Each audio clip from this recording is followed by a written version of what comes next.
Hi my dear friends, good morning to all. നമ്മുടെ class ഒക്കെ ഇട്ടിട്ട് കുറേ നാളുകളായി അല്ലേ? അതെന്തായിരുന്നു, കുറച്ച് നാളത്തേന് കുറച്ച് അവധിയൊക്കെ കിട്ടിക്കഴിഞ്ഞപ്പോഴേക്കും ഒരല്പം എൻ്റർടൈൻമെൻ്റ് ആവാം എന്ന് കരുതി നമ്മൾ ക്ലാസ് താൽക്കാലികമായിട്ട് നിർത്തിവെച്ചു. പക്ഷേ ഇത് പെർമനൻ്റ് ആയിട്ട് ക്ലാസ് നിർത്തിയിട്ട് എൻ്റർടൈൻമെൻറ്റിലേക്ക് തന്നെ പോകുന്നു എന്ന് പറഞ്ഞ് നമ്മുടെ സബ്സ്ക്രൈബേഴ്സ് കുറേ പേര് കംപ്ലൈൻറ്റ് പറയുവാൻ തുടങ്ങി. ഇല്ല കേട്ടോ, നമ്മൾ ഒരിക്കലും എൻ്റർടൈൻമെൻറ്റിലേക്ക് മാത്രമായിട്ട് മാറ്റുകയല്ല, അതിലേക്ക് ഒതുക്കുകയില്ല. നമ്മുടെ ക്ലാസ് നമുക്ക് ഇംഗ്ലീഷ് പഠിക്കുക എന്ന ലക്ഷ്യത്തോടു കൂടി, how to speak in English without grammar mistake fluently, that was our intention. നമുക്കത് അറിയാം. നമ്മൾ എന്നായിരുന്നു നമ്മുടെ ക്ലാസ് തുടങ്ങിയിട്ട് കുറേ അധികം നാളുകളായി. നിങ്ങൾക്ക് ആർക്കെങ്കിലും ഇംഗ്ലീഷ് സംസാരിക്കുവാനുള്ള ഒരല്പമെങ്കിലും അതുകൊണ്ട് ഡെവലപ്മെൻറ്റ് ഉണ്ടായിട്ടുണ്ടോ, ഇമ്പ്രൂവ്മെൻറ്റ് ഉണ്ടായിട്ടുണ്ടോ എന്നൊന്ന് ഒന്ന് ചിന്തിച്ച് നോക്കൂ. കാരണം എന്താണെന്ന് ചോദിച്ചാൽ, since last October I think we have been trying to learn how to speak in English. പക്ഷേ ഇത് സാധിക്കുന്നില്ല എങ്കിൽ അത് നിങ്ങളുടെയും കൂടി ഉത്തരവാദിത്ത കുറവ് കാരണമാണെന്ന് ഞാൻ പറയും. കാരണം നമ്മൾ അല്പം പഠിച്ചു കഴിയുമ്പോൾ അതിനെ ഉപയോഗിച്ച്, ആ പഠിച്ച കാര്യങ്ങൾ ഉപയോഗിച്ച് നമ്മളൊരല്പം ഒന്ന് സംസാരിക്കുവാനൊന്ന് പ്രാക്ടീസ് ചെയ്ത് നോക്കുക. ഇപ്പോൾ ഒരു കാര്യം ചെയ്യാം. നമുക്ക് ഇപ്പോൾ ഈ പറഞ്ഞിരിക്കുന്ന കാര്യങ്ങൾ നമ്മൾ കുറച്ച് പഠിച്ച് ഇപ്പോൾ നമുക്ക് കിട്ടിയിരിക്കുന്ന കംപ്ലൈൻറ്റ് എന്താണെന്ന് ചോദിച്ചാൽ, ഇംഗ്ലീഷ് ക്ലാസ് പൂർണ്ണമായിട്ട് നിർത്തിക്കൊണ്ട് എൻ്റർടൈൻമെൻറ്റിലേക്ക് കടക്കുന്നുവെന്ന്. ഇല്ല, നമ്മൾ ഇംഗ്ലീഷ് ക്ലാസ്സുകൾക്ക് ഈ ഇംഗ്ലീഷ് ക്ലാസ്സുകൾ നടന്നുകൊണ്ടിരിക്കുമ്പോൾ കൗതുകമുണർത്തുന്ന എന്തെങ്കിലും കാഴ്ചകൾ, അതുപോലെയുള്ള എന്തെങ്കിലും വീഡിയോസ് നമുക്ക് കിട്ടുകയാണെങ്കിൽ നമ്മളത് ഇടും എന്നല്ലാതെ, അതിടുന്നത് പൂർണ്ണമായിട്ടും മലയാളത്തിലിട്ടില്ലെങ്കിൽ ബാക്കിയുള്ളവർക്ക് മനസ്സിലാകില്ലല്ലോ. അതുകൊണ്ട് നമുക്ക് ഈ കൗതുകമുണർത്തുന്ന ഏതെങ്കിലും കാഴ്ചകൾ കാണുകയാണെങ്കിൽ ഇതിനിടയ്ക്കിടാം. പക്ഷേ നമുക്ക് ഇപ്പോൾ കിട്ടിയിരിക്കുന്ന അവർ പറഞ്ഞിരിക്കുന്നത് എന്താണെന്ന് ചോദിച്ചാൽ, ഏതാണ്ട് കുറേയെല്ലാം അവർ പഠിച്ചു. നിങ്ങൾ കേട്ടോ എന്ന് ചോദിക്കാൻ അറിയാം, പക്ഷേ നിങ്ങൾ അതിനെക്കുറിച്ച് കേട്ടിട്ടുണ്ടോ എന്ന് ചോദിക്കാൻ അവർക്ക് ബുദ്ധിമുട്ട് വരുന്നു. അങ്ങനെയുള്ള ഇടയ്ക്ക് ചില വാക്കുകൾ തമ്മിൽ ഒന്ന് കണക്ട് ചെയ്യേണ്ടി വരുമ്പോൾ അവർക്ക് അറിയത്തില്ല how to say that is our main complaint. Okay, അവരുടെ പരാതി നമുക്ക് തീർത്തു കൊടുക്കാം, അവരുടെ ആ ഒരു ബുദ്ധിമുട്ട് നമുക്ക് മാറ്റിക്കൊടുക്കാം. അതിനു വേണ്ടി നമ്മൾ ഇന്നിടുന്ന ക്ലാസ് ഒന്ന് ശ്രദ്ധിച്ചു നോക്കൂ. Okay, come on. ഓക്കെ, നിങ്ങൾ കേട്ടോ എന്ന് നമുക്ക് ചോദിക്കണമെങ്കിൽ ഡിഡ് യു ഹിയർ എന്ന് ചോദിക്കാം. ഡിഡ് യു ഹിയർ എന്ന് ചോദിച്ചു കഴിയുമ്പോൾ നിങ്ങൾ കേട്ടോ എന്ന്. പക്ഷേ ഇവിടെ ഇവർക്കുള്ള ബുദ്ധിമുട്ട് എന്താണെന്ന് ചോദിച്ചാൽ, നിങ്ങൾ അതിനെക്കുറിച്ച് കേട്ടിട്ടുണ്ടോ എന്ന് ചോദിക്കണം. നിങ്ങൾ അതിനെക്കുറിച്ച് കേട്ടിട്ടുണ്ടോ എന്ന് ചോദിക്കണമെങ്കിൽ എങ്ങനെയാണ്? Have you heard about it? Have you heard about it means നിങ്ങൾ അതിനെക്കുറിച്ച് കേട്ടിട്ടുണ്ടോ. നമ്മളോട് ഒരാൾ ഈ എബൌട്ട് ആണ് കുറിച്ച്. എബൌട്ട് കേട്ടിട്ടുണ്ടോ എന്ന് വരുന്നതിന് ഈ ഹാവ് ഉണ്ടോ എന്നുള്ളത്. Have you heard about it. ഹാവിന് ശേഷം നമ്മൾ ഈ V3 ഫോം ഉപയോഗിക്കുന്നതുകൊണ്ടാണ് ഹേർഡ് വരുന്നത്. Have you heard about it. ഇനി നിങ്ങൾ അതിനെക്കുറിച്ച് കേട്ടിട്ടുണ്ടോ എന്ന് ചോദിച്ചു. അന്നേരം ഇതിന് നമ്മളോടൊരു ആള് ക്വസ്റ്റ്യൻ ചോദിക്കുമ്പോൾ ഇതിന് നമ്മൾ ആൻസർ പറയുവാനും പഠിച്ചിരിക്കണം. അതിനെക്കുറിച്ച് എന്തെങ്കിലും തിരിച്ച് ചോദ്യം ചോദിക്കുകയോ അതിനെക്കുറിച്ച് ഒരു അഭിപ്രായം പറയുകയോ എന്തെങ്കിലുമൊക്കെ ചെയ്യണം, അല്ലേ?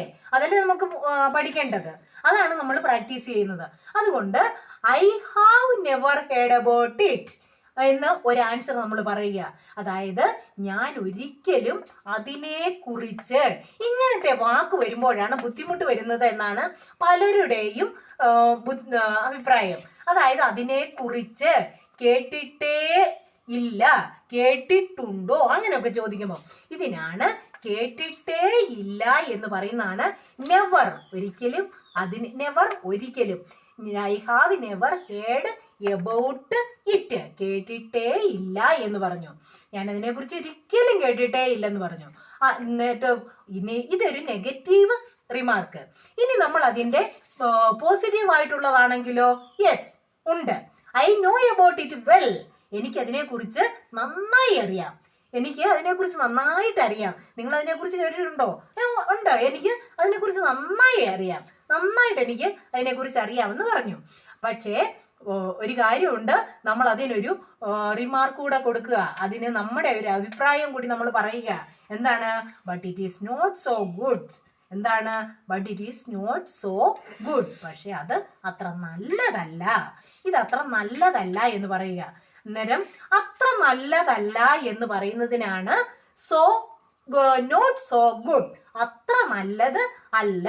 അങ്ങനെയാണെങ്കിൽ അത്ര മോശമല്ലെന്ന് പറയണമെങ്കിലോ അതെന്താണെന്ന് നോക്കിയേ. ഇവിടെയും പറയുന്നുണ്ട് നോട്ട് സോ ബാഡ് എന്ന് പറഞ്ഞാലോ അത്ര മോശമല്ല. ഇതെല്ലാം പറയും നോട്ട് സോ ഫാർ, അധികം ദൂരത്തിലല്ല എന്ന് പറയുമ്പോൾ ഇത് അടുത്ത് എന്ന വാക്കിനാണ് ഇത് കൂടുതൽ ഇമ്പോർട്ടൻസ് കൊടുക്കുന്നത് എങ്കിലും നമുക്കതിനെ കുറിച്ച് അത്ര അഭിപ്രായമില്ല. കാരണം അത്ര മോശമല്ലെന്നേ ഉള്ള നേരം നമുക്ക് അതിനോട് വലിയൊരു താല്പര്യമൊന്നും ഇല്ലാത്ത രീതിയിൽ. അതുപോലെ നോട്ട് സോ ഗുഡ് എന്ന് പറയുമ്പോഴാണേലും അതെ, നമുക്കതിനോട് പൂർണ്ണമായിട്ടും ഒന്നും യോജിക്കാൻ സാധിക്കുന്നില്ലാത്ത സമയത്ത് നമ്മൾ പറയുന്നതാണ് നോട്ട് സോ ചേർത്തിട്ട്. നോട്ട് സോ ബാഡ്, അത്ര മോശമല്ല. നോട്ട് സോ ഗുഡ്, അത്ര നല്ലതല്ല. നോട്ട് സോ ഫാർ, അധികം ദൂരത്തിലല്ല. അധികം ദൂരത്തിലല്ല എന്ന് പറയുമ്പോഴും അടുത്ത് എന്ന മീനിങ് വരുന്നുണ്ട് എങ്കിലും ഈ അധികം എന്ന വാക്കിന് സ്ട്രെസ് കുറയ്ക്കുന്നു എന്നല്ലാതെ അടുത്ത്, ഒത്തിരി അടുത്താണെന്ന് ഇതിന് മീനിങ് വരികയില്ല.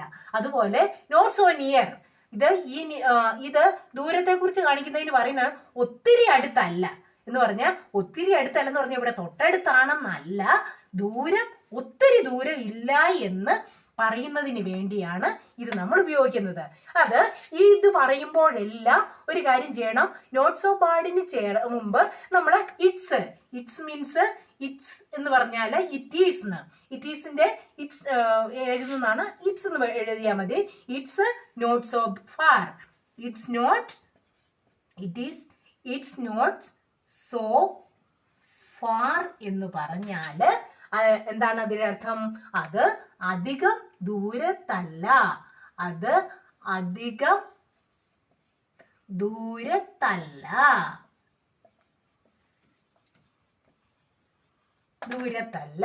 ഇതിങ്ങനെ ഇറ്റ്സ് ചേർത്തേച്ച് പറയുക. ഇത് പറയുന്നതിന് മുമ്പില് ഏതായാലും ഇറ്റ്സ് ചേർത്തേച്ച് പറയുക. അതുപോലെ ഇറ്റ്സിന്റെ സ്ഥാനത്ത് നമുക്ക് ഒരു വ്യക്തിയെ കുറിച്ചാണ് പറയുന്നതെങ്കിൽ ഇറ്റ്സ് എന്ന് പറയുന്നത് ഷീ ഈസ്, ഹീ ഈസ്, അങ്ങനെയൊക്കെ. He is not so good, അവൻ അത്ര നല്ലവനൊന്നും അല്ല. നമ്മളോട് ആരോടേലും ഒരാളെ കുറിച്ച് അഭിപ്രായം ചോദിക്കാൻ അങ്ങനെ പറയാം കേട്ടോ. ഇറ്റ്സിന്റെ സ്ഥാനത്ത് ഹീ ഈസ് അല്ലെ ഷീ ഈസ്, ദേ ആർ അങ്ങനെ ചേർത്ത് പറയാം ഒരാളെ കുറിച്ച് അഭിപ്രായം പറയുമ്പോൾ. ഇതിങ്ങനെ പറയുന്നതാണ്, ഇത് ദൂരത്തെ കുറിച്ച് പറയുന്നതിന് വേണ്ടിയാണ് ഇത് പറയുന്നത്. ഓക്കെ, ഇത് ഇത്രയും കാര്യങ്ങൾ മനസ്സിലായല്ലോ. ഓക്കെ, ഇന്ന് നമ്മൾ പഠിച്ചത് എന്താണെന്ന് മനസ്സിലായല്ലോ. ഡൗട്ട് ചോദിച്ച ആൾക്ക് അതിനെക്കുറിച്ച് ക്ലിയറായി കാണുമെന്ന് ഞാൻ വിചാരിക്കുന്നു. നമ്മൾ എന്തിനെക്കുറിച്ചെങ്കിലും കേട്ടിട്ടില്ല, അതിനെക്കുറിച്ച് കേട്ടിട്ടില്ല, കേട്ടിട്ടുണ്ട്, നന്നായി അറിയാം, അങ്ങനെയുള്ള വാക്കുകളൊക്കെ പറയുന്നതിന് വേണ്ടിയാണ്. ഇതുപോലെ എന്തെങ്കിലും സംശയം ഉണ്ടെങ്കിൽ ചോദിച്ചയാളും congratulations for your doubts. I shall clear it at any time. I am ready to clear your doubts. Okay, ഒത്തിരി നാൾ കൂടി ഇന്ന് ഈ ക്ലാസ് ഇവിടെ ശ്രദ്ധിച്ച എല്ലാവർക്കും ഇനിയും എല്ലാവിധ മംഗളങ്ങളും ആശംസിച്ചുകൊണ്ട് വീണ്ടും അടുത്ത ക്ലാസ്സിൽ നമുക്ക് എന്തെങ്കിലും സംശയം ഉണ്ടെങ്കിൽ ചോദിച്ചുകൊണ്ട് നമുക്ക് ക്ലിയർ ചെയ്യാം. അതുപോലെ ഏതെങ്കിലും ഒരു നല്ല സബ്ജക്റ്റുമായിട്ട് കാണാം. Then goodbye till we meet again in the next class with a new topic. Okay, bye.